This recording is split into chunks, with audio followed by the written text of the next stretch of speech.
ఇప్పుడే జీ5 app download చేయండి. చూడండి మీ ఫేవరెట్ టీవీ షోస్ ఎప్పుడైనా ఎక్కడైనా.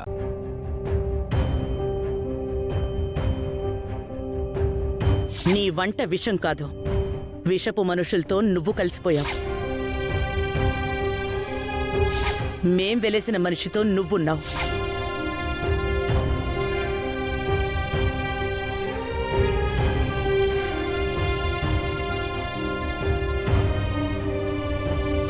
వసుగారు, భోంచేద్దురండి. నేను చేసిన వంట మీరు అత్తయ్య తినరు, కానీ నేను తినాలా? అమ్మ మీ మీద కోపంగా ఉంది. ఆ కోపం తగ్గే వరకు కాస్త ఓపిగ్గా ఉండాలి. నా మీద కోపంగా ఉండడానికి నేను చేసిన తప్పేంటండి? హారిక తప్పు చేయలేదు అని చెప్పడం నా తప్పా? చూడండి, హారిక ప్రవర్తన వల్ల ఇంట్లో అందరం విసిగిపోయాం. మీరు కూడా విడాకులు ఇప్పించి హారికని ఇంట్లో నుంచి పంపించేయాలనుకున్నారు. అలాంటి మీరే మమ్మల్ని కాదని హారికని ఇంట్లోకి తీసుకొచ్చారు. తన వైపు నిలబడ్డారు. హారిక తప్పు చేయలేదు కాబట్టే తన వైపు ఉన్నాను. హారిక ఎన్నో తప్పులు చేసింది, అది మీకు తెలుసు. హారిక కడుపులో బిడ్డకు తండ్రి ఆదిత్య కాదు. ఆ విషయంలో హారిక తప్పు చేయలేదు. ఇది హారిక మరో ట్రాప్ ఏమో? మీరు మోసపోతున్నారేమో? లేదండి,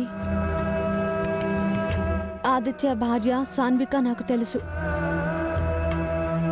ఆదిత్యకు తండ్రి అయ్యే అవకాశం లేదు కాబట్టే సాన్విక నాకు చెప్పింది. సాన్విక అందుబాటులో ఉండుంటే ఈ రోజే ఆ విషయం నిరూపించుండేదాన్ని. ఏమో సుగారు, హారికని నమ్మలేం. అంటే నన్ను కూడా నమ్మరా? నా మాటల మీద మీకు నమ్మకం లేదా?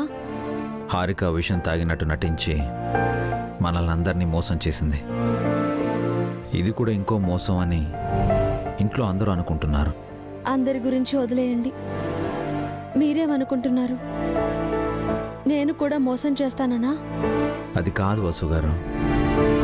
నాకు చాలా బాధగా ఉందండి. ఈ ఇంటి కోసం నేనెంతో చేశాను. అలాంటి నన్ను ఎవ్వరూ నమ్మట్లేదు.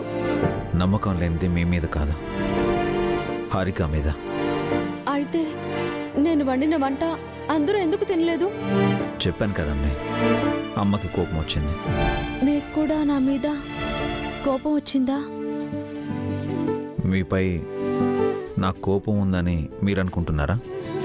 మరెందుకు మీరు నేను వండిన వంట తినలేదు? డాడీ పెద్దమ్మ వండిన వంట కూడా తినలేదు మమ్మీ.